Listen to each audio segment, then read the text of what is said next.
창세기 16장 1절부터 9절의 말씀 같이 읽어보겠습니다. 아브라함의 아내 사레는 출산하지 못하였고 그에게 한 여종이 있으니 애굽 사람이요 이름은 하갈이라. 사레가 아브라함에게 이르되 여호와께서 내 출산을 허락하지 아니하셨으니 원하건대 내 여종에게 들어가라. 내가 혹 그를 말미암아 자녀를 얻을까 하노라 하매 아브라함이 사레의 말을 들으니라. 아브라함의 아내 사레가 그 여종 애굽 사람 하갈을 데려다가 그 남편 아브라함에게 첩으로 준 때는 아브라함이 가나안 땅에 거주한 지 후 10년이었더라. 아브라함이 하갈과 동침하더니 하갈이 임신함에 그가 자기의 임신함을 알고 그의 여주인을 멸시한지라. 사레가 아브라함에게 이르되 내가 받는 모욕은 당신이 받아야 옳도다. 내가 나의 여종을 당신의 품에 두었거늘 자기의 임신함을 알고 나를 멸시하니 당신과 나 사이에 여호와께서 판단하시기를 원하노라. 아브라함이 사레에게 이르되 당신의 여종은 당신의 수중에 있으니 당신의 눈에 좋을 대로 그에게 행하라 하매 사레가 하갈을 학대하였더니 하갈이 사레 앞에서 도망하였더라. 여자에서 롯술깃 샘 곁에 그를 만 이르되 사레의 여종 하갈아 네가 어디서 왔으며 어디로 가느냐. 그가 이르되 나는 내 여주인 사레를 피하여 도망하나이다. 여호와의 사자가 그에게로 이르되 내 여주인에게로 돌아가라. 그 수하에 복종하라. 아멘. 말씀들을 잘 보시면 하나님께서 뭘 하기를 원하시는지 그리고 왜 긍휼을 베푸시는지 이런 문제들을 좀 해결할 수 있어야 되겠어요. 아브라함과 그리고 사레는 출산하지 못했다. 이제 그것이 이제 한 가지 이슈잖아 여기서는 듣고 나누는데 하나님께서는 분명하게 네 씨에서 네 몸에서 날 상자가 네 상속자가 되리라 그랬잖아요. 그것이 이제 하나님의 약속이죠. 15장의 4절의 약속인데 아브라함이 지금 사레와 관계에서 태어난 게 아니지만 그러나 아브라함을 씨는 맞잖아요. 그게 그렇죠. 그러니까 이게 이제 비슷해지면 문제가 되는 거예요. 무엇은 맞은데 뭐는 안 맞아 이런 거 있어요. 신앙도 어떤 것은 맞는데 어떤 건 안 맞는 게 있어요. 그걸 합쳐놓으면 문제가 생기는 거예요. 지금 아브라함의 몸에서 네 몸에서 날 씨가 바로 상속자다. 그 상속자만 나야 돼요. 지금 근데 분명히 여기서 전제하는 것이 아브라함의 아내 사레는 출산하지 못하였고 그에게 한 여종이 있으니 애굽 사람이요 이름은 하갈이라. 애굽 여인 하갈이 사레의 여종으로 있었는데 그런데 이제 아브라함에게 하갈을 소개를 해주잖아요. 여호와께서 내 출산을 허락하지 아니하셨으니 자 원하건대 내 영에 들어가라. 혹 내가 그로 말미암아 자녀를 얻을까 하노라. 그러니까 아브라함이 사레의 말을 들으니라. 그렇게 돼 있어요. 참 이것은 하나님께서 분명히 창세기 이 12장에 11장 안에도 하신 말씀이 있는데 거기에도 참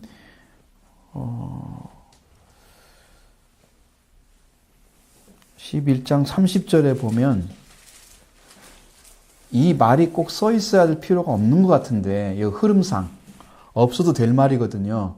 근데 사레는 임신하지 못함으로 자식이 없었더라. 왜 이 말을 써놨느냐 얘기예요. 그러니까 이건 사례를 통해서만 태어난다는 얘기를 지금 하려고 하는 건데 이걸 쓰는 이유가 근데 이 말씀을 생각하면 하나님께서 왜 이 말씀을 하시는가를 알아야 되거든요. 그러니까 아브라함은 사례를 통해서만 태어나는 아브라함과 사례를 통해서만 태어나는 자녀가 상속자라는 얘기예요. 그게 상속자예요. 그러니까 이제 이게 아브라함은 맞는데 사레의 여종 하갈에게 태어나면 상속자는 아니죠. 아닙니다. 근데 아브라함도 사례도 역시 똑같은 마음으로 뭐 하고 있어요? 지금 하나님께서 허락하지 않았다 출산을 그걸 똑같이 받아들이는 거예요. 그리고 똑같은 마음으로 하라고 하니까 아내의 말을 듣는 거죠. 자, 이게 무엇을 상징하고 있는지 아시죠? 그러니까 이게 믿음에 근거하지 아니한 믿음, 그러니까 하나님이 주시지 않은 방식은 믿음이 없는 거죠. 우리가 이제 믿는다고 하는 것은 하나님의 약속의 말씀을 믿는 거죠. 믿음이라는 게 다른 게 아니에요. 하나님의 약속의 말씀이 여러분이 왔으면 그걸 믿는 게 믿음인 거예요. 다른 것은 믿으면 안 되는 거죠. 그럼 믿음에 들어올 수 없는 부류들이죠. 다른 내용들은. 믿음은 주신 말씀을 믿고 그 말씀이 이루어져야 실상이 오는 거예요. 그게 믿음이란 말이에요. 근데 여기는 믿음이 아니야, 이것은. 왜냐하면 하나님께서 허락하지 않은 것이 아니라 약속해 줬잖아요, 지금. 단지 지금이 때가 아닌 거죠. 왜 때가 아닐 것 같아요?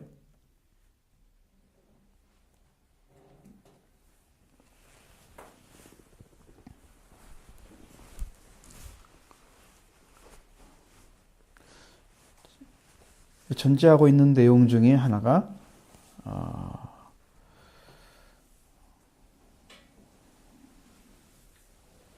아브라함에게 애굽 여자를 주었던 하가를 주었던 그때가 가나안 땅에서 거주한 지가 30년 되었다 그랬어요. 그렇죠?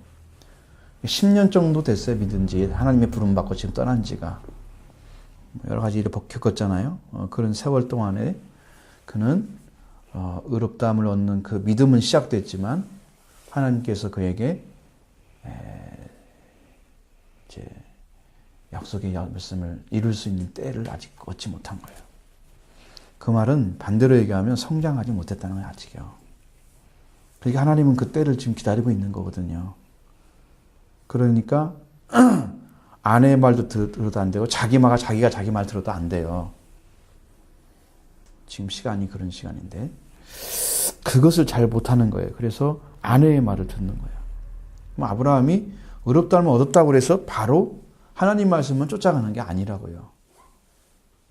하나님께서 인정해 준 의를 가지고 있어도 사람의 말을 따라갈 수 있다 그거예요. 우리는 불완전한 존재라는 거예요. 우리는 불완전하다. 말씀에 순종할 수 있는 방법은 아주 중요한 포인트는 뭐냐면 말씀을 주신 분과의 완전한 관계에 있어야만이 말씀에 순종할 수 있습니다. 나중에 나와요. 그것이 아브라함한테 너는 내 안에 있어서는 온전하라. 그 말씀을 해주시거든요. 근데 지금은 온전한 게 아니고 이제 의롭다함을 얻고 출발한 상태야. 그러니까 온전할 수가 없어. 그 믿음이 뭐 어떻게 온전해. 그동안 믿어왔던 것들도 단순히 하나님의 약속에 의해서 그가 도움받고 있었던 것들이 훨씬 크죠. 그러니까 연약할 때는 부모가 자녀를 돌본 것처럼 하나님께서도 아브라함을 돌보고 계셨던 거예요. 지금도 돌봄 받을 때야. 그러니까 돌봄 받을 때는 여러분 누구 품에 더 있나요? 자녀들이. 돌봄 받을 기한 동안에는 거의 대부분 부모의 의지에서 살고 있잖아요. 그렇지 않나요? 그리고 자기가 자립할 수 있는 힘이 생기면 그때는 이제 나누어서 살아야 되겠죠. 그때도 막 억지로 보호하는 건 아니잖아요. 그도의 한 인격체로 살아가야 되잖아요, 세상을. 그렇죠? 그러니까 그 믿음의 상태도 역시 하나님의 자녀로서 서가지고 그 믿음이 온전해져서 하나님 원하시는 뜻을 이 땅에 펼쳐줄 수 있는 그런 믿음의 자리까지 서야만이 하나님이 그걸 일을 할 수 있도록 주는 거예요. 그 기회를 주는 거예요. 지금 아브라함은 하나님 품에 들어서 하나님이 지켜줘야만 살 수 있는 그런 믿음의 연약함을 가지고 있는 거예요. 그러니까 뭔 말이에요, 그게? 그러니까 아내의 말을 듣는 거죠. 그러니까 아내의 말을 듣는 거예요. 우리가 인정을 해야 돼요. 우리의 믿음이 얼마큼 컸는지. 내가 하나님의 말씀, 약속의 말씀만 믿고 정말 어떤 일이 생겨도 나는 순종할 수 있다. 정말 이런 믿음이 하나님과 관계 안에서 내가 어떤 일이 생겨도 하나님 말씀에 순종할 수 있어라고 단언하고 그 다음에 그런 일이 생겼을 때 정말 내가 죽으면 죽었지 이거 산다 이렇게 그렇게 엎드릴 수 있느냐는 거예요. 그렇게 하나님 보장할 수 있는 자까지 갈 수 있느냐는 거예요. 우리가 그런 믿음이 와야지 하나님이 일을 세우시는 거예요. 그런 믿음이 와야 그 자리가 지금 아직 아닌 거죠. 그런데 이건 이제 억지로 지금 자녀를 갖게 만드는 거야. 하나님 허락하지 않았으니까 아니고 하나님을 지금 믿지 못하고 있기 때문에 벌어진 거예요. 약속의 말씀을. 하나님 허락하지 않은 것이 아니고.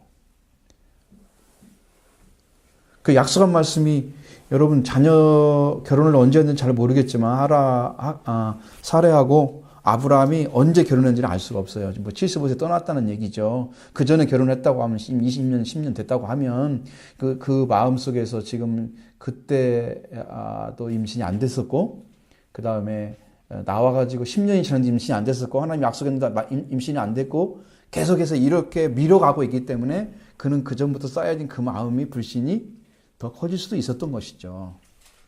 우리 예상을 해보는 거예요. 나이는 모르니까 언제 결혼했는지는 연수는 알 수 없지만 분명하게 그러한 것들이 바탕이 됐어요. 그러면 우리가 그때 임신하지 못해 살았던 그 삶을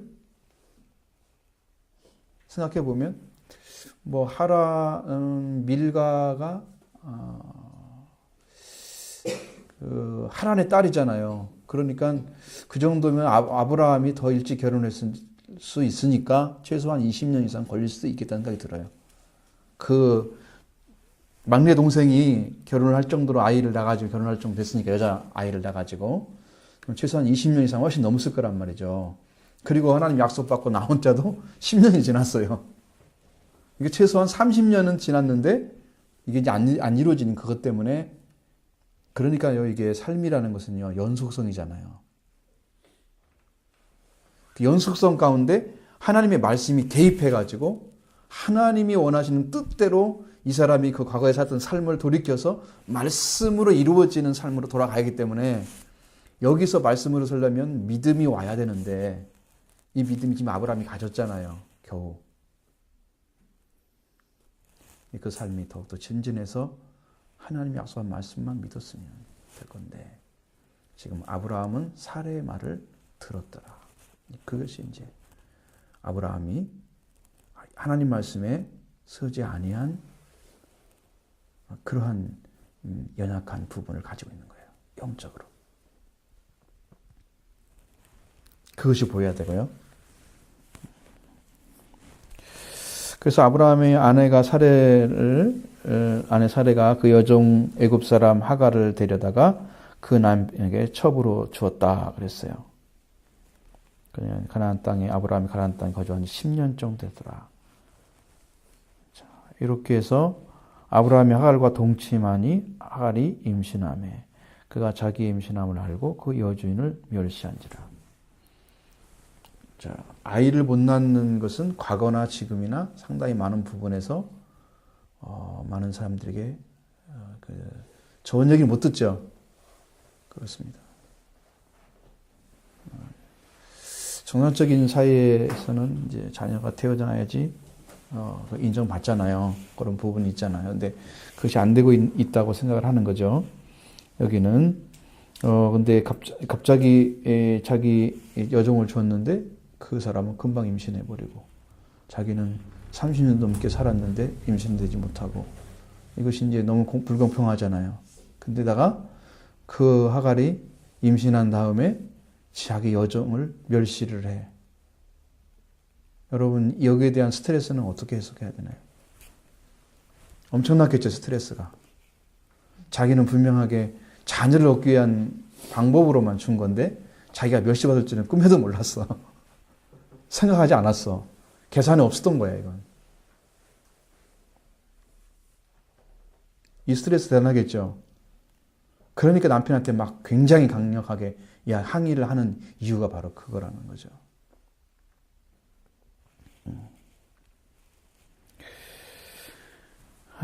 근데 자기 자리는 멸시할 자리가 아니에요. 왜냐하면 이것은 우리가 이제 갈라디아서 성경에도 나오지만 분명하게 자유로운 약속의 자녀로 태어난 이삭과 그 다음에 육신의 자녀로 태어난 이스마엘은 그 갈 길이 달라요.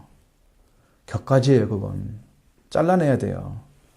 아브라함의 자녀 그럼 이스마엘이 들어가나요? 포함되지도 않죠.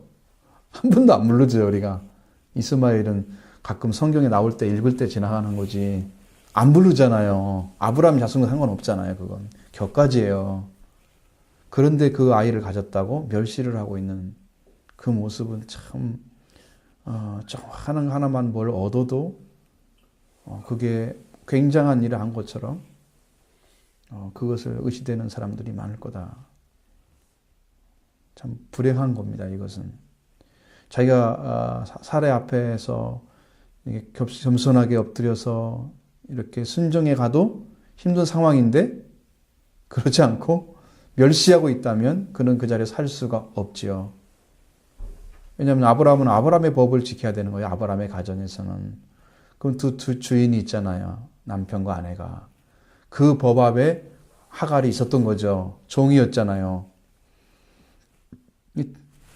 종이 남편의 아이를 가졌다고 갑자기 주인 행세를 하면서 자기 주인이었던 사례를 종으로 취급하는 이렇게 주인이 뒤바뀐 거예요.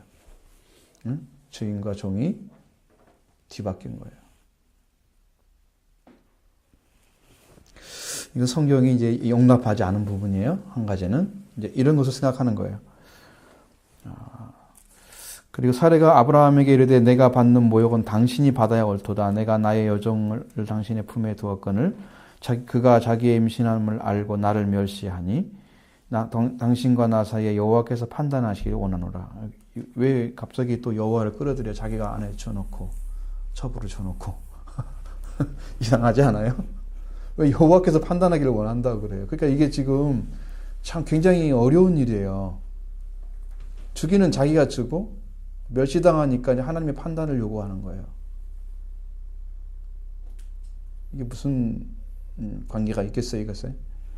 무슨 좀 포괄적으로 보면은 좀 그게 잘 안 맞는 이야기인데 앞뒤가 안 맞는 이야기인데 거기 하나님을 끌어들였어요. 그러면서 이 모욕은 당신이 받는 것이 맞다라고 얘기를 했어요. 근데 이건 이 얘기를 다시 생각하면 이런 거예요. 아브라함이 남편이기 때문에 그때 남자 주권이 굉장히 강하잖아요. 그런 사회에서는 고대 사회 같은 데는. 그러니까 남편이 이걸 결정해 주지 않으면 남편이 종이 아이를 가졌다고 해도 남편이 그 주인으로서 이게 첩으로 줬으니까 주인 행세할 수 있는 부분이 있잖아요. 첩이지만 아내이기 때문에. 그러니까 그걸 우열을 가려주지 않으면 자기 마음대로 할 수 없는 거예요. 그건 종으로 줬어도 처음에는. 예? 그러니까 남편이 그걸 가르를 타줘야 돼요. 그걸 요청하고 있는 거예요. 마음대로 사례가 할 수 있지만 그것은 그런 게 아니고 남편을 주인으로 인정하기 때문에 남편의 판단을 요구하는 거죠. 거기다 하나님 판단을 집어넣는 거예요. 근데 나중에 성경을 보면 쭉 보면은 그렇게 임신을 했어도 하나님이 인정하는 부분이 있잖아요. 하갈에게 나타난다든가. 그래서 말씀해 주잖아요. 참 아주 특이한 부분들 이걸 잘 생각을 해야 됩니다. 그래서 아브라함이 사라에게 이르되 당신의 여종은 당신의 수중에 있으니 당신 눈에 좋을 대로 그에게 행하라. 그렇게 명령을 해 주니까 이제 허락을 받은 거잖아요. 남편한테. 허락을 받은 거죠. 그러니까 이게 그 위험성이 어디 있냐면 사례는 임신을 못하고 하갈은 임신을 했어요. 그러면 임신한 여자를 정부인으로 할 수도 있는 거죠. 왜냐하면 지금 자녀를 기다리고 있으니까. 자기 동생들은 다 아이를 낳았고 하란은 죽었지만 아이를 다 낳았잖아요. 거기도. 근데 거기는 아이를 못 낳는데 남편이 지금 이것을 잘 만들어주지 않으면 자리를 이렇게 세워주지 않으면 하갈 앞에 살아도 굉장히 위험한 거죠. 거꾸로 사례가 쫓겨날 수도 있는 그런 일이 벌어질 수 있는 거예요, 지금. 위험한 것입니다. 그래서 이제 사례가 하갈을 학대를 했다. 왜? 남편이 허락이 있으니까 당당한 거예요, 이제는. 그게 문제가 아니라는 거죠. 자기가 원하는 건 자녀를 얻기 위함이었던 것인데 이런 부분을 알지 못하는 하갈의 모습이 보여집니다. 그래서 이제 도망을 가는 것입니다. 근데 여기서 하나님이 아주 귀한 진리를 가르쳐 주는 거예요. 도망가가지고 광야의 어떤 샘물에 이렇게 숨어서 있는데 하나님의 여호와의 사자를 보내는 거예요. 천사가 거기 나타나요. 천사를 보내요. 그러면서 사례 여종 하갈한테 물었습니다. 네가 어디서 왔으며 어디로 가느냐. 그는 어디서 왔는지 자기도 알겠죠. 나는 내 주인의 사례를 피하여 도망하나이다. 어디서 왔단 말을 안 했어요. 그런데 여호와의 사자는 벌써 사례 여종 하갈아 그랬어요. 그럼 어디 있어야 한다는 거예요? 사례 앞에 있어야 한다는 거예요. 이 질서를 깨트리면 안 된다는 것입니다. 깨트리면 안 된다는 거예요. 왜? 하나님의 세운 자는 아브라함과 사례거든요. 그래서 누구 앞에 순종해야 됩니까? 그러니까 어디서 왔으면 어디로 가야 하나 묻는 것은 어디서 와서 어디로 가느냐. 그러면 도망하는 것은 도착점이 없잖아요. 내 주인 사례를 통해 피하여 도망합니다. 그러지만 도착점이 없잖아요. 근데 어디 출발도 없어요. 그러니까 출발점으로 보내죠. 그래서 내 여주인에게 돌아가서 그 수하에 복종하라. 이렇게 해서 하나님이 그 질서를 세워주시는 거예요. 질서를 세워주시는 거예요. 이것은 영적인 질서와 똑같습니다. 위에 쓰면 안 됩니다. 그러니까 여러분들이 지금 우리가 요다서도 공부하고 나중에 이제 베드로도 내가 한번 말씀드리려고 하는데 이렇게 해서 성경을 보면은 서지 못할 자들이 이 거룩한 자리에 서거나 이래가지고 막 어지럽혀 놓잖아요, 교회를. 이게 설 자리가 아니거든요. 지금 이들이 복종할 자리에 서 있는 거예요.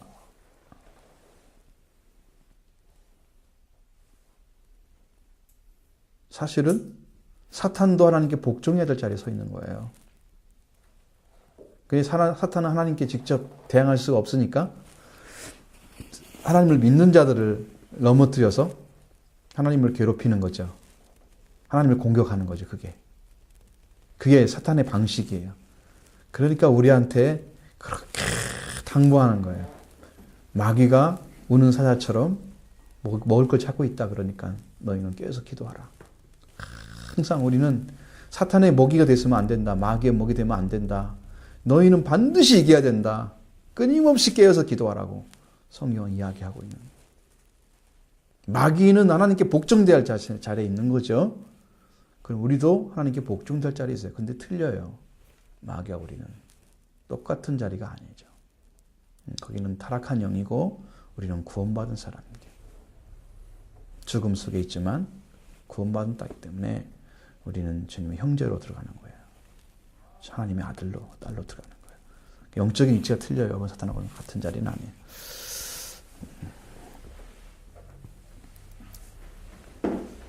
그래서 이제 이렇게 말씀하시는 거예요. 그 의미가 굉장히 짧죠. 근데 이런 부분들 여러분 잘 기억하시면 하나님은 반드시 질서를 찾아주신다는 거예요. 가정을 깨뜨려서 어떤 일을 행하시지 않으신다는 거예요. 아브라함도 가정을 잘 세우도록 그 자리에 세우도록 그 자리에 서서 이렇게 일어나도록 이렇게 만들어 가신다는 거죠. 그런 부분들을 우리가 이 안에서 찾아내야 되는 거예요.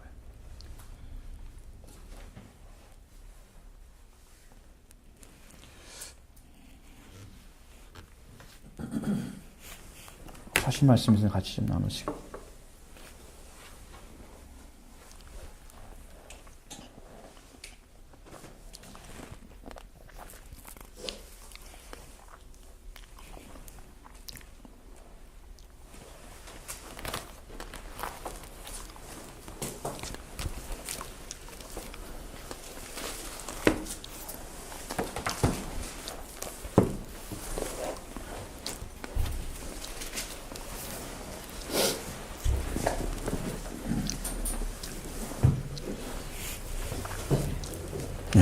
딸기 하나씩 드시면서 졸음을 쫓아내야 돼.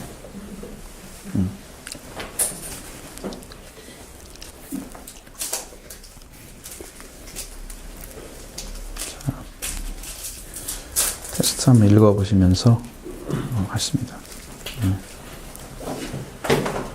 아내는 남편에게 겉으로는 안 될 반려자이며 돕는자이다. 그리고 남편에게 온전히 순종함으로 남편의 절대적인 사랑이 되어 인생을 함께 갖는 반려자이다. 그러므로 남편에게 없어서는 안 될 협조자로서의 삶을 살아야 한다. 그러나 살인은 남편에게 순종하지 않고 오히려 남편을 자신의 말에 따르게 하는 돌이킬 수 없는 죄를 범했다. 그녀는 하나님의 말씀을 믿고 남편으로부터 아들을 주기까지 기다려야 할 아내의 사명을 버리고 자신의 생각과 방법으로 아들을 얻으려고 했다. 살인은 아브라함에게 애굽 여인인 여종 하갈과 동침할 것을 권했다. 그리고 아브라함은 한마디의 반대도 하지 않고 사례의 말을 쫓았다. 이러한 행동으로 그 자신도 하나님의 말씀을 무시하고 있었음을 알 수 있다. 남편의 자리는 하나님의 절대적으로 정교한 말씀으로 지킬 수 있는 자리이다. 이 말씀에 온전히 순종함으로써 남편의 자리를 지킬 수 있다. 그리고 하나님의 말씀을 가진 남편만이 아내로 하여금 순종의 삶을 살 수 있게 한다. 그러나 불행하게도 첫 번째 인간인 아담도 절대적인 하나님의 말씀을 무시하고 아내의 말을 따랐다.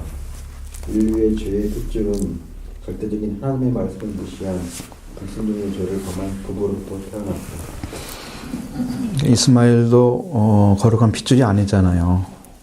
나중에 이 이스마엘 족속들이 굉장히 많이 이스라엘을 괴롭히는 그런 자들인데 여기서도 이렇게 지금 나오고 있어요. 그러니까 이건 약속의 말씀과 하나가 돼서 이룰 때까지 걸어가는 그 과정 속에 나타난 그 불순종의 생활 가운데서 이루어지는 일들 중에 하나예요, 이것은. 근데 이제 핏줄의 문제이기 때문에 이 핏줄이 태어났으면 이 핏줄이 이스라엘 백성들에게 도움이 되는 핏줄이냐? 아니라는 거죠.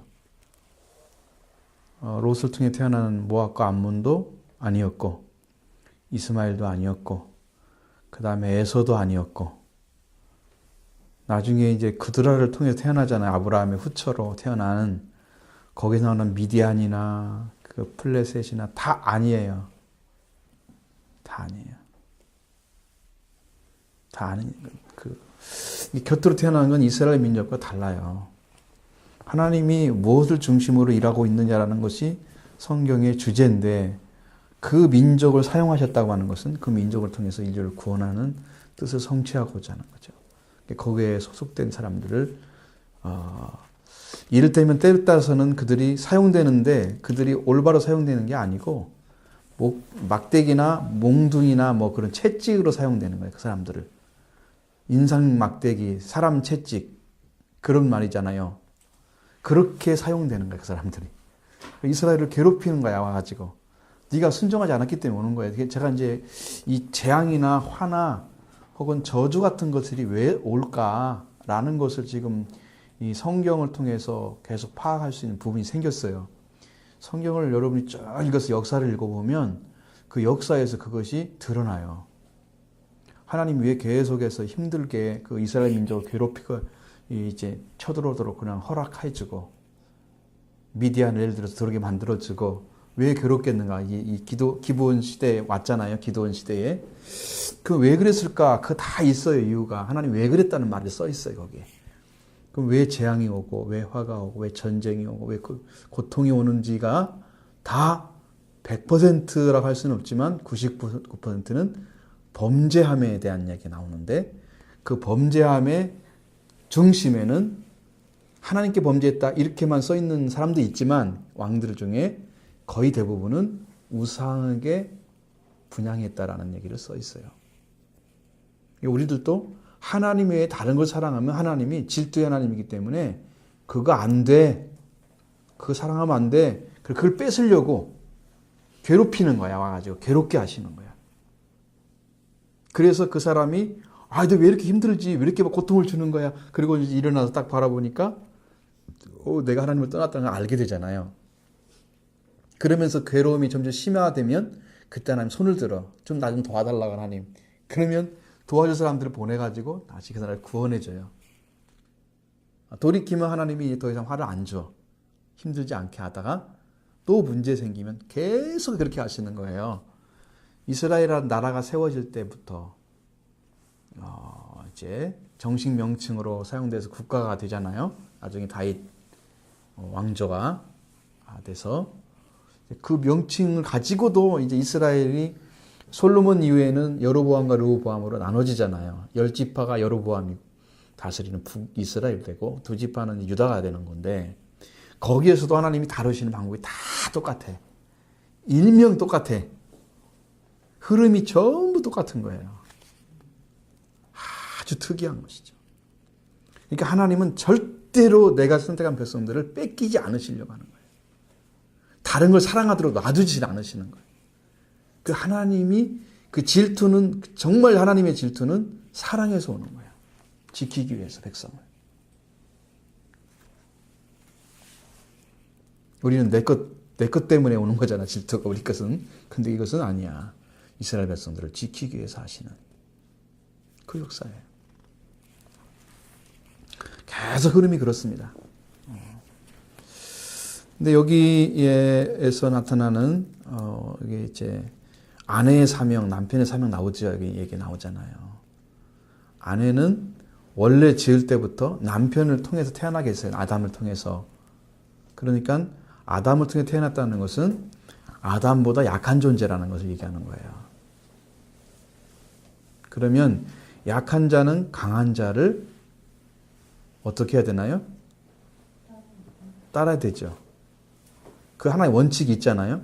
그런데 강한 자는 약한 자를 어떻게 해야 되나요? 힘이 약하니까 막 짓밟아야 되나요? 그렇게 안 돼 있어요. 사랑하도록 돼 있어요.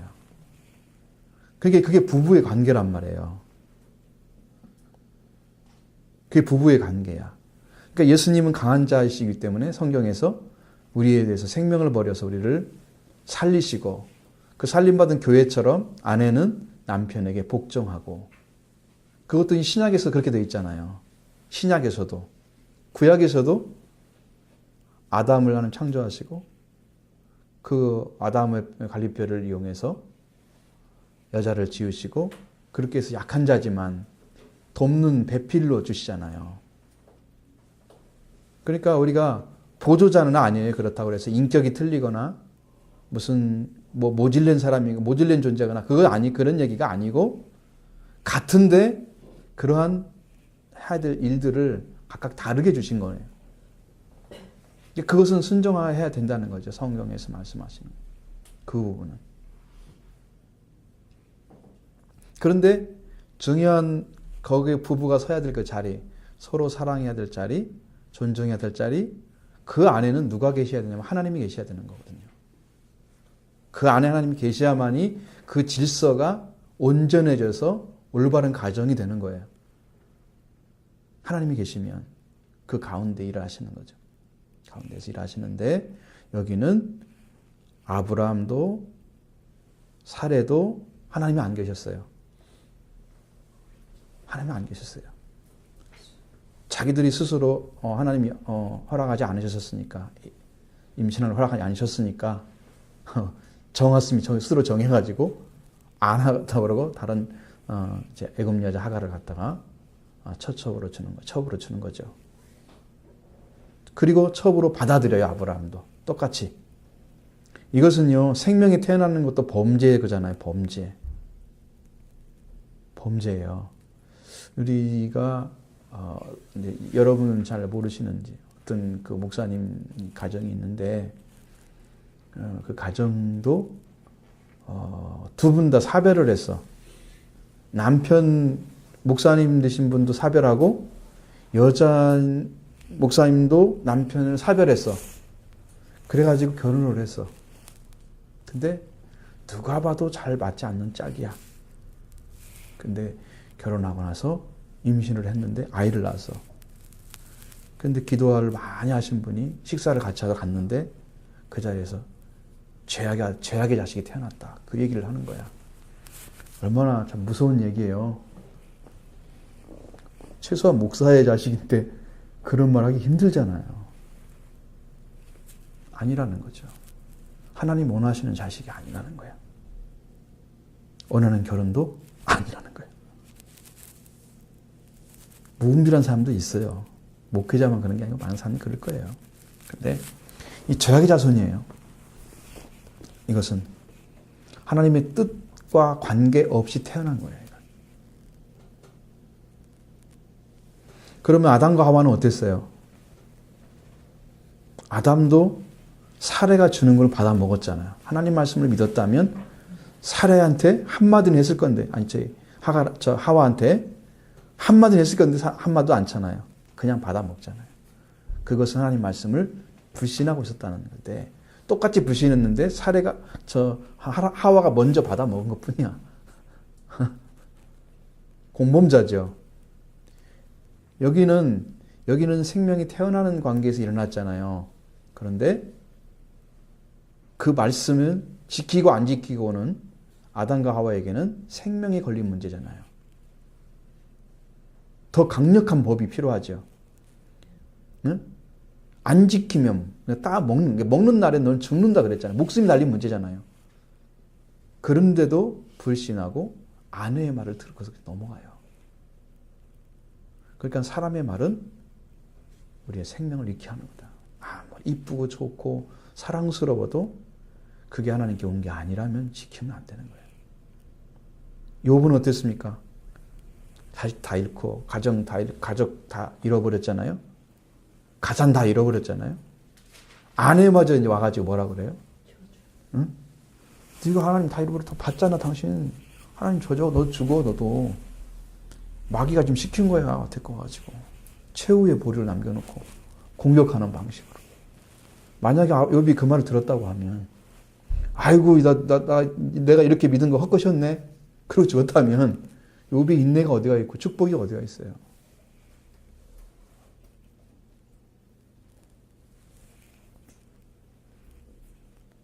누구 말을 드려야 되는가를 지금 결정해야 되는 거예요. 우리는.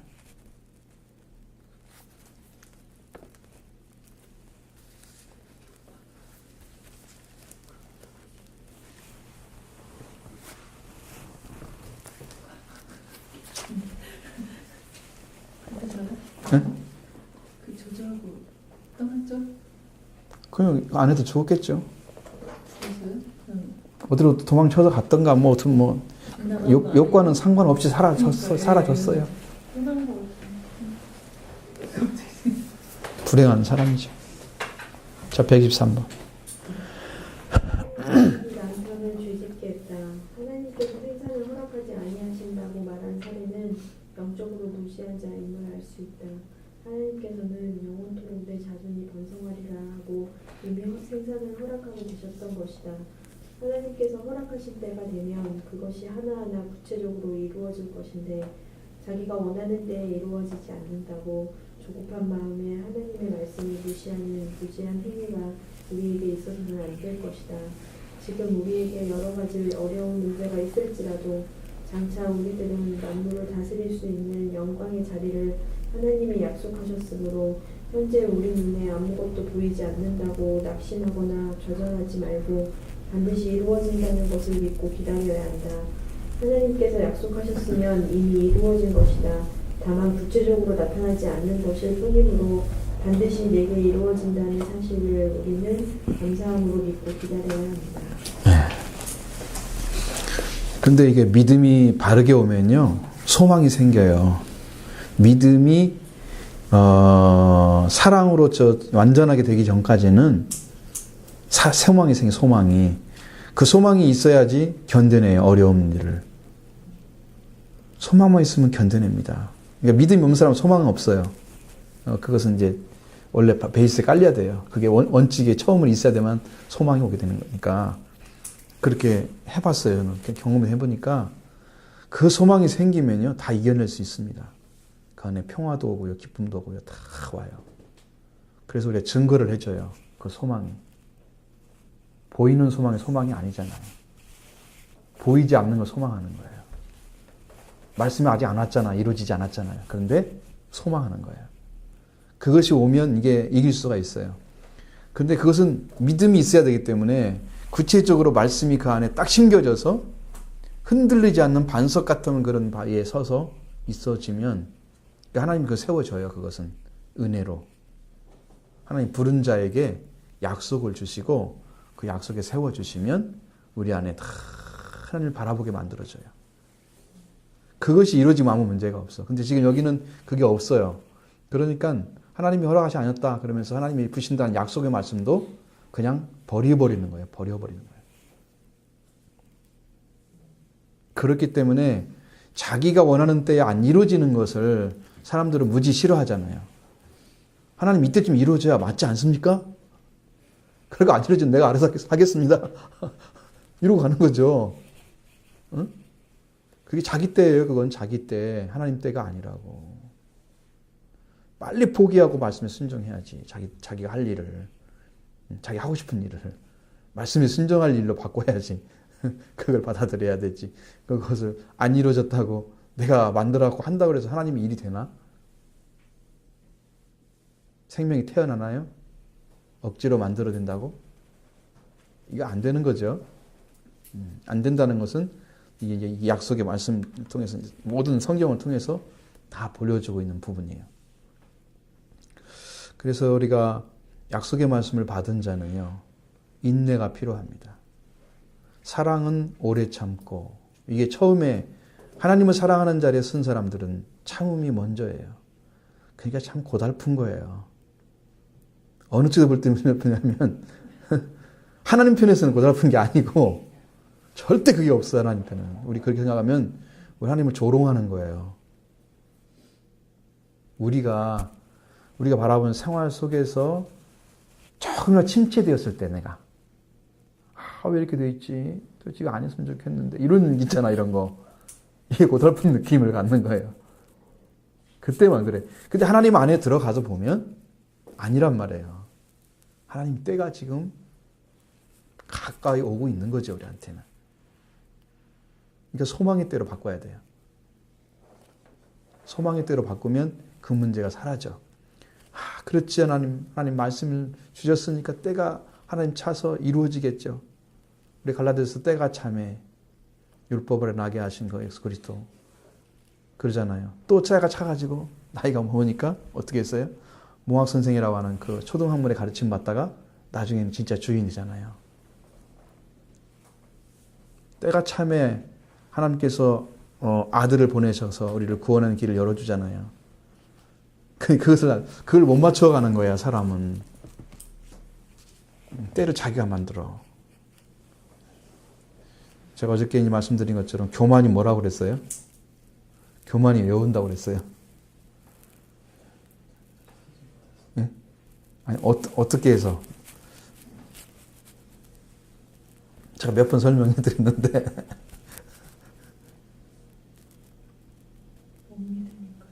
기다리고.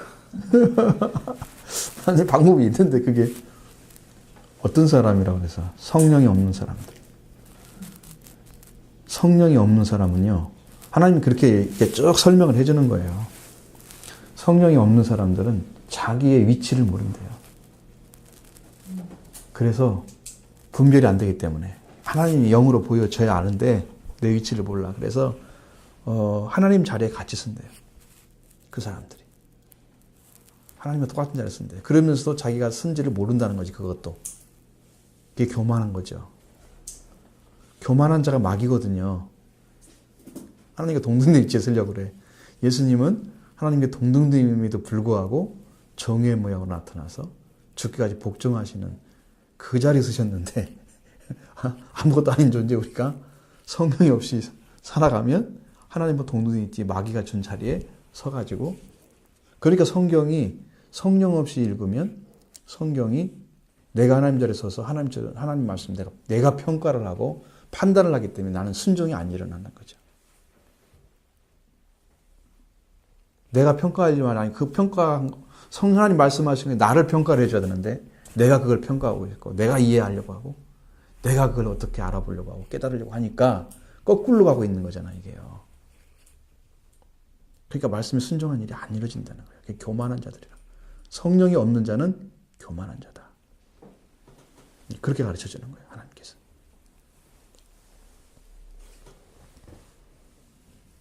절대로 자리 못 찾는데, 자기 자리.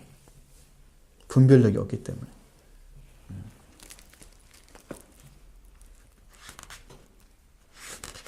자, 그 다음 넘겨보시죠.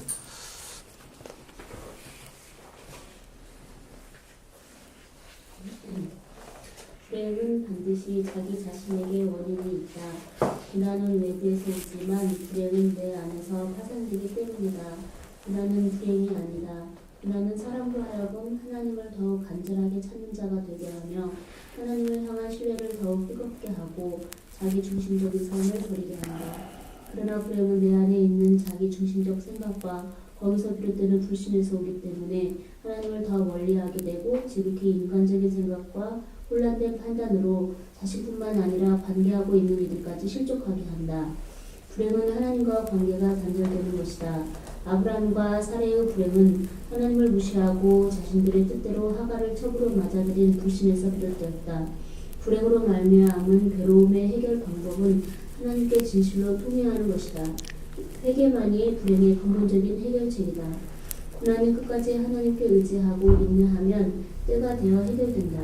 그러나 불행은 반드시 회개를 통해서만이 해결된다. 그런데 아브람도 사레도 회개가 없었다. 특히 사레는 자신의 괴로움을 아브람 때문이라고 원망했다. 불행을 낳은 자의 공통점은 자신의 죄를 깨닫지 못하고 남을 탓하는 것이다. 불행이란 말의 반대말은 행복이잖아요. 우리는 행복을 찾기 위해서 좀 일하는 거죠. 우리의 신앙생활은. 이제 하늘의 행복을 찾으면 제일 큰 행복을 찾은 거고, 이 땅에서도 그 하늘나라를 이루어가는 사람도 행복한 사람이고, 그렇죠? 근데 반대로 하나님께로부터 찾지 못한 그걸 가지고 있는 사람들은 그게 이제 세상의 작은 만족을 위해서 열심히 뛰고 살아가지만 궁극적인 행복은 찾을 수가 없는 거예요. 그래 불행한 거죠. 본인들이 자신이 이제 불행의 원인을 가지고 있다면 그건 불신이에요. 여러분 신뢰하지 않는 그것은 인간관계에서도 신뢰가 안 쌓여져 있는 깨어진 관계 안에 있는 사람들은 다 불화하고 불행해요. 깨어진 관계는 다 불행합니다. 하나님하고 관계가 깨졌다. 인류 최대의 불행이에요. 이건 죽음까지 지금 다 가지고 있는 불행이에요. 최고의 불행이에요. 그것은. 가족관계가 깨어져 있다. 서로 신뢰하지 못한다. 불행해요. 큰 아픔이에요. 그것은. 근데 이것이 이제 아브라함과 사라의 관계가 어디서 불행하게 됐냐? 약속의 말씀을 믿지 않는 데서 불행이 온 것입니다. 믿음이 없는 데서 오는 거예요, 불행은. 불행은 믿음이 없는 데서 오는 거다. 인간관계에서도 믿지 않으면 너무 힘들잖아요, 그 사람. 말 한마디도 전부 다 다르게 생각하고 해석하고 이러잖아요. 얼마나 힘들어요, 그것이. 그 낭비죠, 그건. 시간 낭비. 마음 쓰는 정력 낭비. 그렇잖아요. 쓸모없는 소모전이죠. 아무 쓸모없는 소모전이죠. 우리를 굉장히 힘들게 하고 남은 것도 없이 다 우리 빈털터리로 만드는 우리 심령을 막 그렇게 비게 만들어버려요. 행복도 없고 기쁨도 없고 이게 왜 이러지? 허무하게 되는 거죠. 불행하잖아요. 마음이 채워져야 기쁘고 행복하고 그건 신뢰에서 오는 거예요. 행복은. 우리들 스스로의 생각을 가지고 하나님의 말씀과 관련돼서 말씀을 이용하는 게 아니고 말씀에 순종하는 일을 하셔야 됩니다. 말씀을 좀 가져와서 내가 좀 믿고 좀 의지하고 그렇게 했다고 나의 뭐 좀 잘한 것처럼 이렇게 해서는 안 되잖아요. 내가 뭐 한 것처럼 생각하면 안 되잖아요.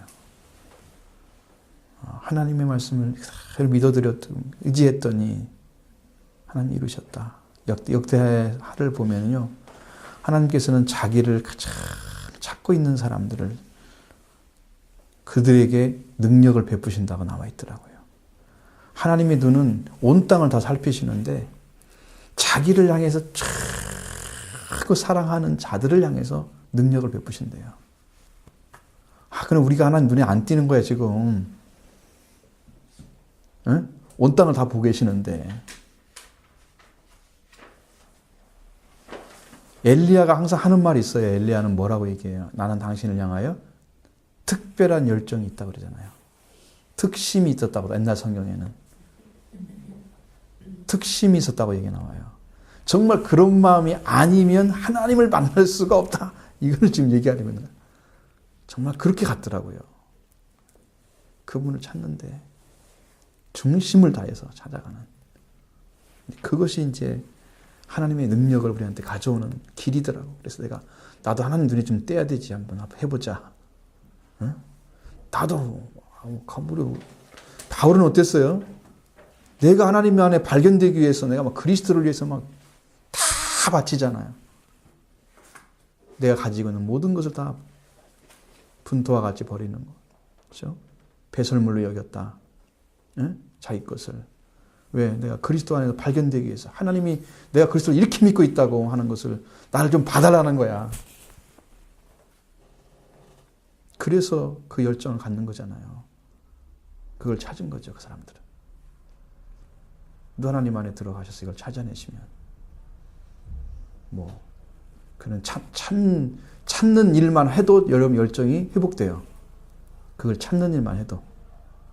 찾아지면 그건 말할 수 없이 회복돼요. 강력한 힘을 발휘하게 돼 있어요. 그게 꼭 필요합니다, 우리에게. 꼭 필요합니다. 그걸 그렇게 해서 믿는 자들이 정말 강력한 하나님 믿음을 갖고 하나님께 순종하는 삶이 이루어져서 이제 하나님 일을 하는 거예요. 이 땅에서. 그것이 아주 필요합니다, 우리한테는. 그러니까 이 문제를 이제 해결하려고, 불행의 문제를 해결하려면 마음이 돌아와야 돼요. 마음이 돌아오는 것이 회개인데, 마음이 돌아와서 하나님 찢고, 내 마음을 찢고, 심령이 상한 자를 하나님께 받으시잖아요. 그 찢었다는 얘기죠. 심령이 상했다는 말은. 하나님 그 생명을 바라보십니다. 네가 나를 보면서 너를 슬퍼하고 있구나. 속죄일에는 자기의 영혼을 괴롭게 하는 날이라고 그랬잖아요. 나를 괴롭혀야 돼요. 그 말이 반대로 잘 생각하면 나를 괴롭힌다는 것은 하나님께 나를 쳐서 복종을 시키는. 그래야 그게 속죄의 은혜가 오기 때문에. 왜? 하나님의 은혜만 필요하다는 얘기죠. 그것은. 그래야 그 속죄의 은혜를 주신다는 거예요. 대속죄일에 할 일이더라고요. 그렇게 나와 있거든요. 그래서 이 회개가 이루어지면 다 끝나죠. 하나님께서 그 다음부터 주관하시는 길이 능력으로 임재하시니까 이 일을 하나님 하시는 거예요. 가정의 평화도 기쁨도 다 거기서 옵니다. 하나만 찾아내시면 돼요. 찾고 찾으면 만나리라. 한 번만 찾지 말고 두 번 찾으십시오. 찾고 찾아야 만납니다. 그러니까 이건 말하면 심화돼야 돼요. 막 찾아갔는데 한 번쯤 찾다가 안 되니까 이게 기도 실패하잖아요. 그 다음 또 한 번 찾아보세요. 정말 그때는 만날 수 있습니다. 성경에는 반드시 두 번 나와 있어요. 너희가 나를 찾고 찾으면 만나리라. 한 번은 실패할 수 있습니다. 두 번째, 하나님 그리 말씀하셨으니까 내가 순종해보자. 그리고 찾아가면 만납니다. 한 번은 털어냈잖아요. 인간적인 거. 찾을 때 두 번째는 반드시 만나주십니다. 그렇게 되는 거죠.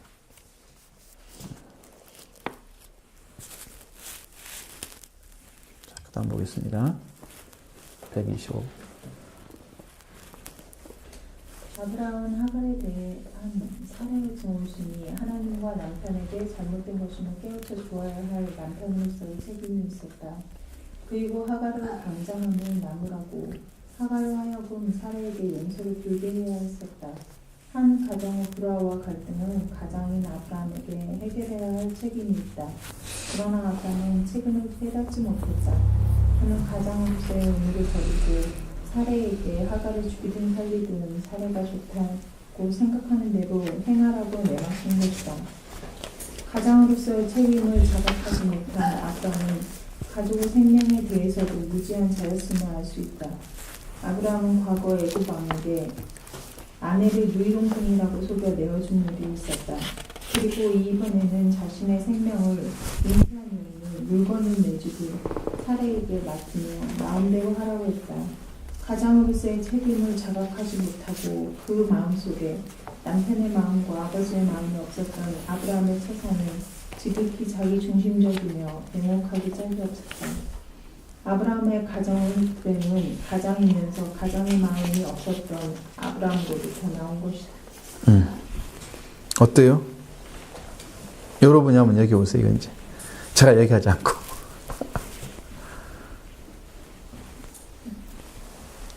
이 말이 다 거의 맞는가요?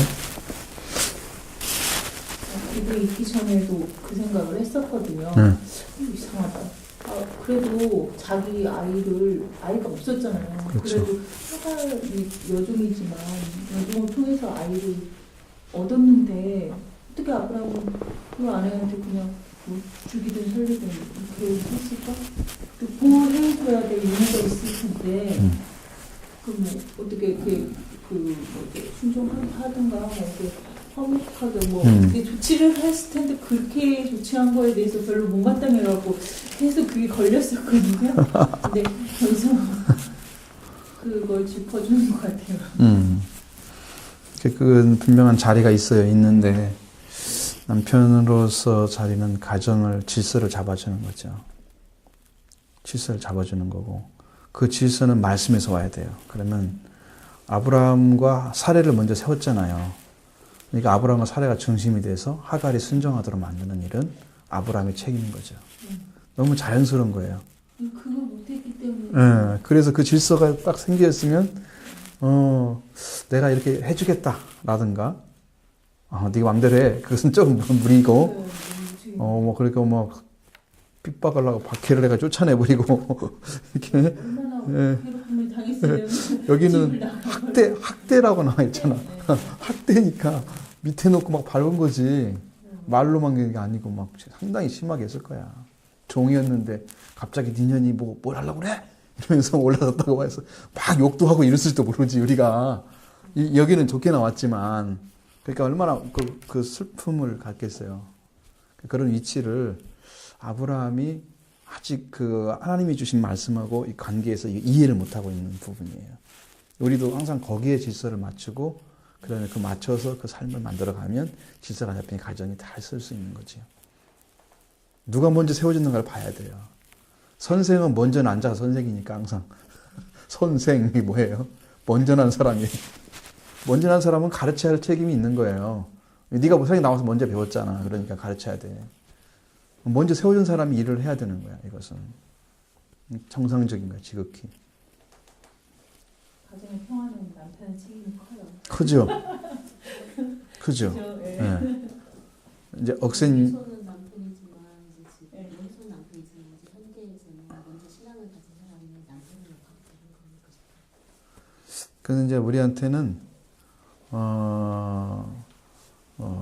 영적인 질서를 따라가야 돼요.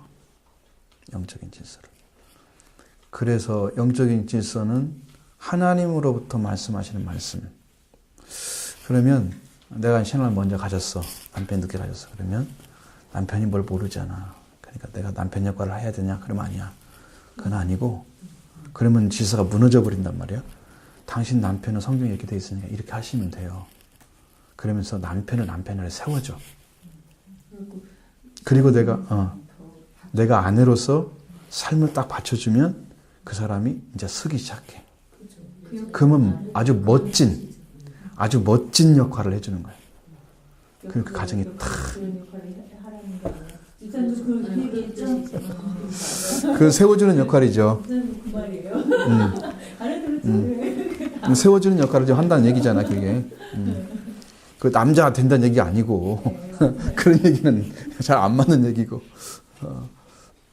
근데 신앙을 가진 사람이 더 주기 돼서 집안을 이끌어가는 거예요. 근데 이제 그 남편을 갖다가 이 마귀 새끼라고 맨날 그러면서 막 싸우고 욕하고 이런 사람도 있어요. 더러는 많지 않지만.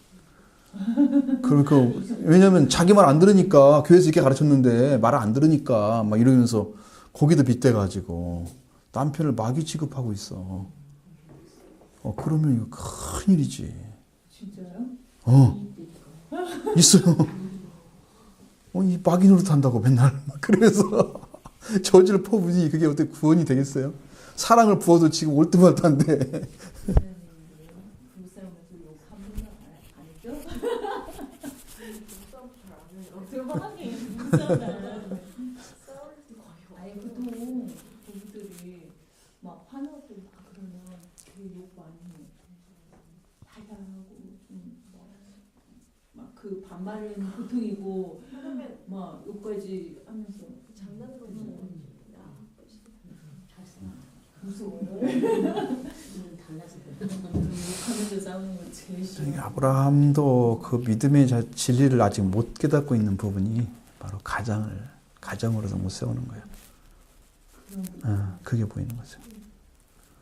그 과거에 애구방하게 했던 것들은 그때는 더 어린 상태니까 할 말도 없어. 우리는 나는 말하고 싶지 않아. 여기다 써놨어도 그때는 의롭다함도 얻지 못하는, 제가 지금 말씀드렸잖아요.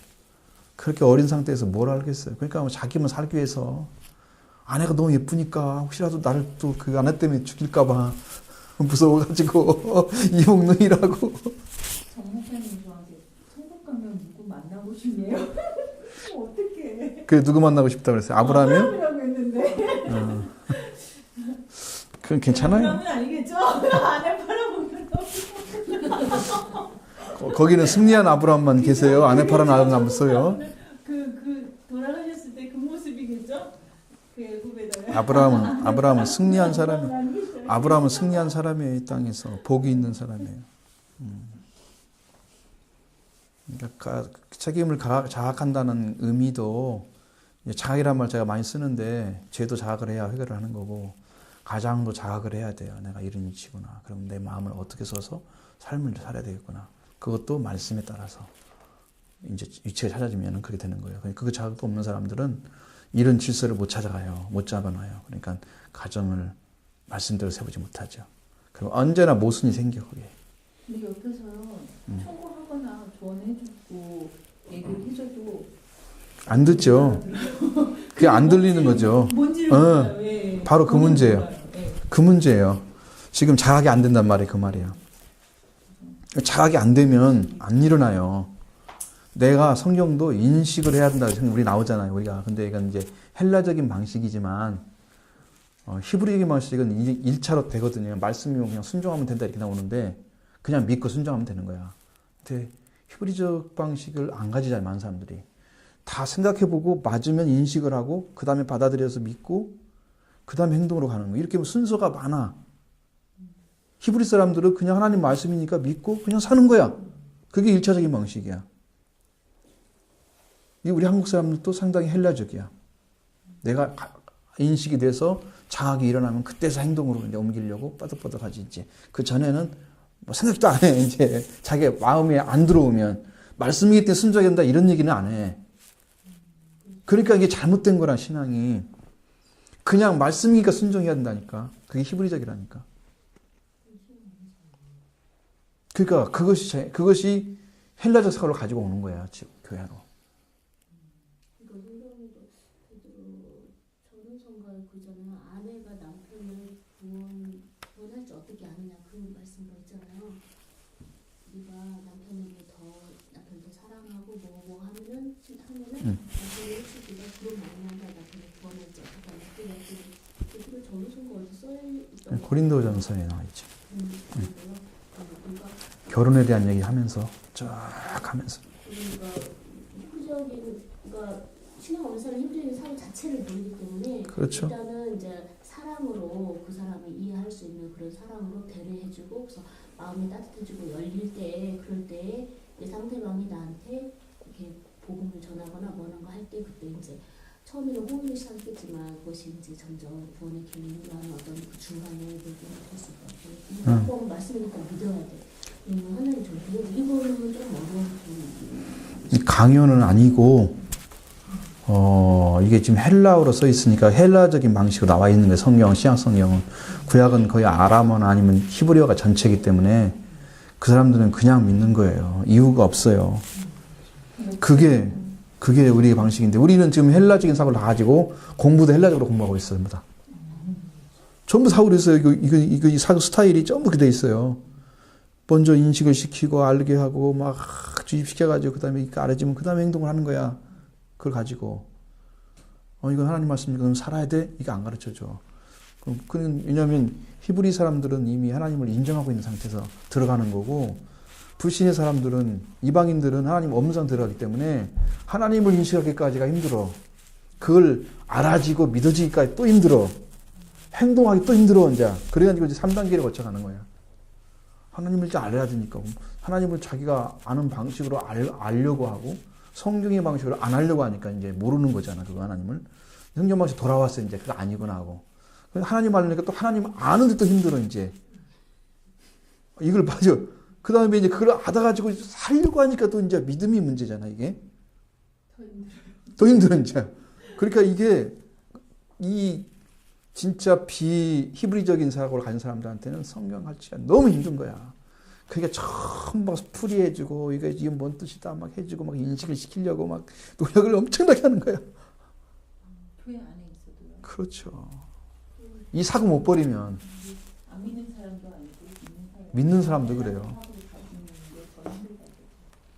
믿는 사람도 그래요. 그것이 첫 번째 그 표가 그러니까 예수가 누구냐, 예수님이 어떤 분이서 나오고 어떤 분들이 부르고 그것이 일단 해결이 돼야 그 다음에 이런 교육도 그렇구나 받아들이지. 그 전까지는 교육을 통해서만 이렇게 전하려고 그러면 그게 안 돼요. 과연 그 부분이 기초가 그 부분인 것 같다는 생각이 그렇게 성경에서 이제 그런 얘기가 쭉 펴면 지금 우리가 배우고 있는 성경 방식은 지금 믿는 자를 중심으로 얘기하는 거거든요. 근데 불신자들이 들었을 때는 이해를 못하죠. 그러면 이제 기본적으로 어떻게 깔아야 그 사람들이 그걸 들을 수 있느냐는 거예요. 성경으로 들어올 수 있는 길이 뭐냐. 그래서 창세기를 배워야 되는 거죠. 창세기가 하나님의 창조를 어떻게 했고 창조된 인간의 위치는 어디고 타락한 인간은 어떻게 돌아와야 되는가 그런 것들을 가르쳐주고 있는 거니까 그럼 베이스가 바로 그거예요. 그런데 그것을 가지고 하나님 말씀을 떠난 사람들 우리가 누가복음을 통해서 15장 우리가 잃어버린 아들 탕자의 비유를 통해서 알 수 있는 거예요. 큰 아들은 유대인을 가리키는 거고 둘째 아들은 이방인을 가리키는 거예요. 둘째 아들은 이방인이 뭘 알고 돌아오냐면 지금 자기는 굶어 죽는 상태 됐잖아. 쥐염려부터 먹을 수가 없고 돼지가 먹는 음식도 그 정도로 영이 이제 말라져 버렸어. 이방인들 다 죽었단 말이에요. 그러니까 뭘 기억하냐면 내 아버지 집에 있을 때 과거에 풍족했던 그때를 기억하는 거야. 그럼 난 아버지 집에만 돌아가면 살겠구나. 그냥 아버지 집에 돌아가 산다는 것을 알면 그것이 바로 하나님의 창조하신 세계를 아는 거예요. 하나님 안에는 풍성한 양식이 있거든요. 그래서 하나님의 형상으로 창조된 그 자리만 돌아오면 다 아는 거야. 그러니까 그것을 모르는 사람들은 그 경험을 못한 사람은 못 들어와. 그래서 못 오는 거야 지금 사람들이.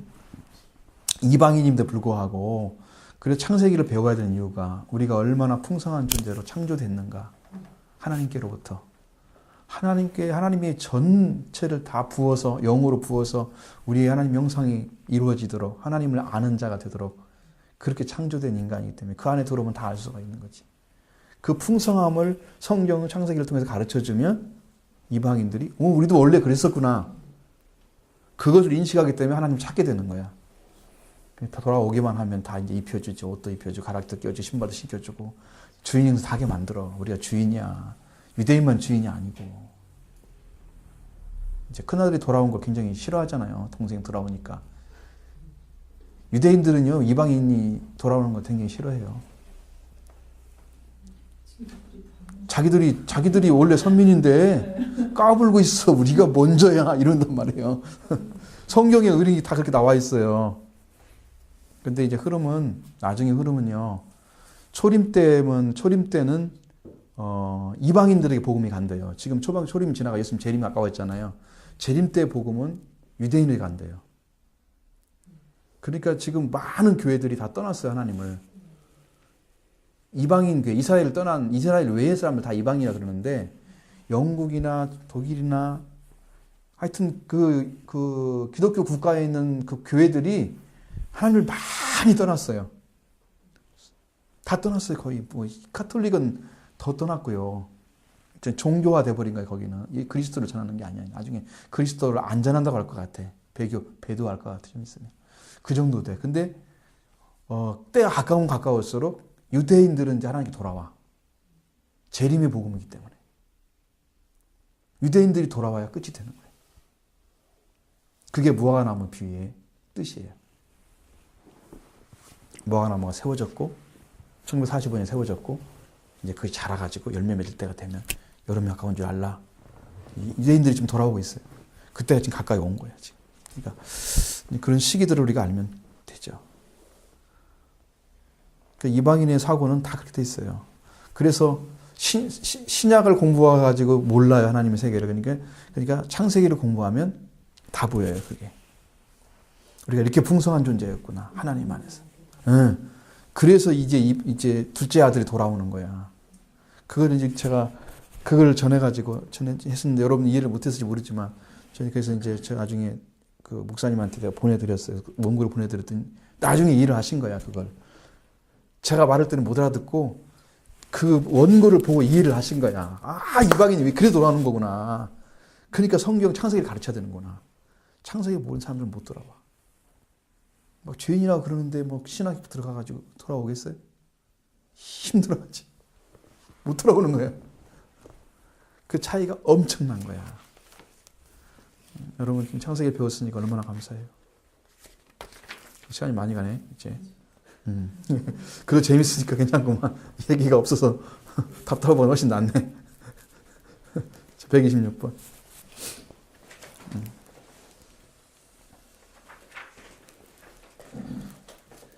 아브라함으로부터 하갈에 대하여 마음대로 하라는 말을 들은 사례는 하갈을 혹독하게 학대했다. 학대를 견디지 못한 하갈은 도망하여 광야에 있는 샘물밭에서 쉬고 있을 때 여호와의 사자를 만났다. 여호와의 사자는 하갈에게 자신이 취한 행동이 잘못되었음을 깨우쳐 주시기 위하여 나타난 것이다. 하갈은 어떤 일이 있더라도 아브라함의 집에서 뱃속의 생명을 낳아야 했다. 하갈이 뱃속에 있는 생명을 낳을 수 있는 곳은 이 세상 어디에도 없으며 그녀에게 생명을 준 아브라함의 집뿐이었다. 그러므로 아브라함의 집을 떠난 것은 잘못이었으며 딴 곳을 찾아가 몸을 피하고자 한 것도 잘못이었다. 그래서 사자는 하갈에게 주어진 여주인 사라에게로 돌아가 그 수에 복종하라고 권고하였다. 이 말씀은 학대받던 하갈에게는 가혹한 말씀이었지만 하갈이 아브라함의 집에 사는 자가 되기 위해서는 그 길밖에 없었다. 하갈에게 주신 질문은 인생이란 광야를 걷는 우리에게 주신 질문이기도 하다. 내가 어디서 왔으며 어디로 가느냐? 생명이 거할 곳은 생명을 주신 하나님의 집뿐이며 그래서 하나님의 말씀에 순종하여 하나님께로 돌아가야 한다. 이것도 이해가 되시나요? 뭐 별로 설명이 필요 없는 거죠. 근데 문제의 이제 핵심이라고 하는 것은 하갈에게 왜 여호와의 사자를 하나님 보냈을까라는 부분이에요. 하갈에게 그 부분이 중요하고 우리가 문제가 생겨지면은 언제나 근원으로 들어가야 돼요. 처음으로. 그래서 우리가 종교 개혁의 프랭카드로 쓸 수 있는. 그러니까 원래 종교 개혁도 처음으로 돌아가는 거예요. 그래서 시작한 부분으로 돌아가면 다시 할 수가 있는데 그걸 잃어버리고 다른 지방에 가 있잖아요. 지금 다른 곳에. 지금 하갈과 같은 거죠. 모든 사람들은 하루같이 자기가 설 자리를 피해서 학대가 오고 고통이 오면 도망을 치는 아브라함의 씨를 받았음에도 불구하고 그 학대가 있는 그곳에서 도망치고자 하는 게 이제 인간의 그런 심리예요. 심리. 그러면 우리는 어떻게 해야 되나? 그는 원래는 그 씨를 받은 곳으로 가야 돼요. 그러니까 우리가 하나님의 자녀라면 학대가 있고 고난이 있어도 말씀을 받은 곳으로 돌아가야 돼요. 근데 여기서 하갈은요, 그 학대를 자기가 자초했잖아요. 그 생각이 들어요. 왜냐면 그래도 그것은 아무리 여주인이 있지만 그것은 아브라함이 잡아줘야 할 문제였고, 하갈을 그렇게 했어도 아브라함이 그때 얘기를 했어야지. 하갈이 그렇게 하고 있는데 놔뒀다가 사례가 이렇게 막 당신이 바다를 모욕이라고 그러면서 욕할 때 왜 이제 하냐고. 그때 그 멸시를 하고 있을 때 그때 아브라함의 자리에 섰다면 나타나서 왜 학대를 하느냐, 거기서도 출발을 했어야 돼. 이건 거꾸로 되고 있는 거야. 우리 얘기하는 것은 그 부분을 안 들었기 때문에 그럼 아브라함은 질서를 못 찾은 사람이다, 가정에. 그러니까 그 문제를 해결하지 못하고 거기까지 오게 만드니까 거기서 그것도 질서를 못 찾았잖아. 또 너는 이렇게 다뤄라. 하갈을 레셀을 가졌으니까 정중하게도 내가 그런 안중이잖아. 그렇게 살아라. 여기서 질서를 잡아줬으면 이런 문제가 안 생기지. 두 가지 다 문제예요. 멸시도 문제고 지금 학대도 문제예요. 둘 다 문제지 하나만 문제인 건 아니야. 근데 그 잘 생각해서 기본적인 질서를 안 갖게 되면 이런 문제가 터지고 결국은 그래도 원래의 자리로 돌아가면 된다는 것을 우리 가르쳐 주는 거예요. 그래도 돌아가야 한다는 거예요. 왜? 거기가 아브라함의 씨를 낳을 수 있는 유일한 곳이잖아요. 세상에 어디로 가서 어디에 머물 거예요? 내 주인 사례의 얼굴을 피해서 도망하고 있어. 어디 갔는데 도망갔다는 것은 도착했단 말이 아니잖아요. 도망하고 있는 거잖아요. 어디서 온지도 모르고 생각하고 말도 않잖아요. 그러면 종이 자리로 돌아가면 되죠. 하갈이 할 일은 종이 자리로 돌아가면 돼요. 그러면 질서 잡힌 거예요, 이건. 그런데 낳지 말아야 할 아이를 낳게 된다면 이것은 하나님과 관계에 불신의 관계에서 온 거다, 이건. 그래서 죄라고 하는 얘기를 사용하는 거죠. 정리되셨죠? 그렇게 딱 보시면 돼요. 딱 보시면. 하갈에 대해 사진을 보니까 그거 혹시 다 해주셨어요? 그걸 지금 그 자리에 찾으라고 하는 거지, 자리를. 아브라함이 그 역할을 못했잖아요. 그 역할을 못 해주니까 자리를 찾아주는 거야, 가서. 이해 되셨죠? 잠시 졸질 않으셨을 텐데.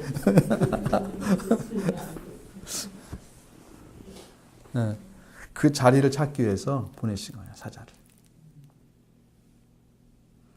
하나님이 질서의 하나님인데 마음대로 돌아다니면서 자기 마음대로 하라고 놔두지 않으세요?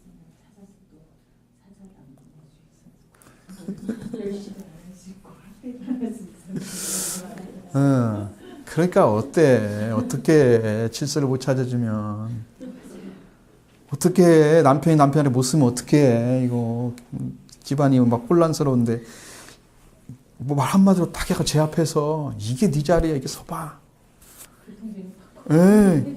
이렇게 해서 이게 해봐, 이렇게 이게 네 자리야. 그런 말 해줘도 얼마나 좋아. 그거 못 해주니까 이런 문제 생기잖아. 하나님이 사자까지 보내게 만들어. 어떻게 해? 돌아가라고. 그러니까 사자까지 보내서라도 이 질서를 잡아주는 하나님이 아브라함의 가정에 얼마나 큰 관심을 가지고 있는지 아시겠죠? 예? 보통 가정에 누가 이거 보내요? 안 보내지. 이런 하나님이 사자까지 동원해서 일을 안 하지. 그러니까 아브라함의 관점을 보시면 알아요. 아브라함에게 얼마나 하나님 관심을 가지고 계시는가. 예, 약속을 받은 자이기 때문에, 약속을 줘서 이루려고 하는 대상이기 때문에 사랑하시는 거예요. 여러분도 그렇게 주목받으시면 좋겠어요. 응? 나의 삶도 하나님께서 그렇게 해주세요. 말씀 주시고 나도 하나님 뜻을 이루어갈 수 있도록. 제가 아주 젊었을 때부터, 아주 어렸을 때부터 생각해온 한 가지 슬로건이 있는데, 나 개인적인 슬로건이 있는데, 나는 하나님의 뜻을 이루어주는 사람이 될 거야. 그랬어요. 나는 반드시 하나님 뜻을 이루어드려야 돼. 그러고 제가 왔거든요. 하나님 제 뜻 좀 이루어주세요.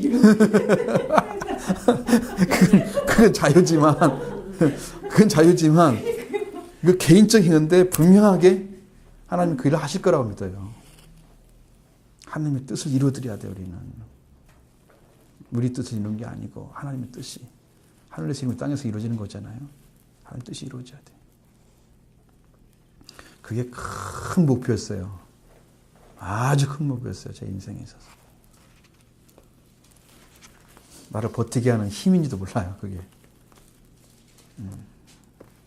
어떤 경우도 승리를 해야 되기 때문에 그렇습니다. 그래도 흥미진진하게 해서 재밌구만, 오늘.